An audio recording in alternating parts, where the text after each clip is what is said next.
Hi everyone! Gawa tayo ng apple cider vinegar from the scratch gamit ang mga balat na apple na natira sa paggawa namin ng apple sauce ng mga kids ko dito sa bahay. Walang nasasayang dahil halos lahat ng parte ng apple ay may pakinabang. Napakadali lang nitong gawin. Ang sukat nito ay 1:1. Bawat baso ng tubig ay may katumbas na 1 kutsara ng brown sugar. Ang ginamit kong tubig ay mineral water. Itong lalagyan na gamit ko ay may kapasidad na 5 liters. Una, ilagay natin ang mga apple peel sa malinis na lalagyan. Pagkatapos, idagdag ang tubig at brown sugar ayon sa tamang sukat.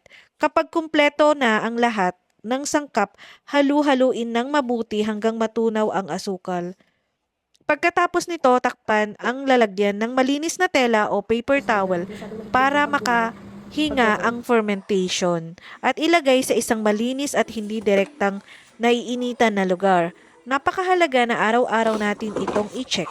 Siguraduhin walang tumutubong molds o amag dahil kapag nagkaroon nito, maaaring masira ang ating apple cider vinegar. Habang tumatagal, mapapansin ninyo ang natural na proseso ng fermentation hanggang sa maging apple cider. Kaya kung may natitira kayong apple peel sa bahay, wag agad itapon. Subukan ninyo itong gawing apple cider vinegar, tipid na, zero waste pa at may dagdag na pakinabang para sa ating pamilya. Thank you for watching everyone. Huwag kalimutang mag-follow, like, and share. Napaka-healthy niya pag ganun. Grabe, lasang-lasa ko na yung lasang suka talaga.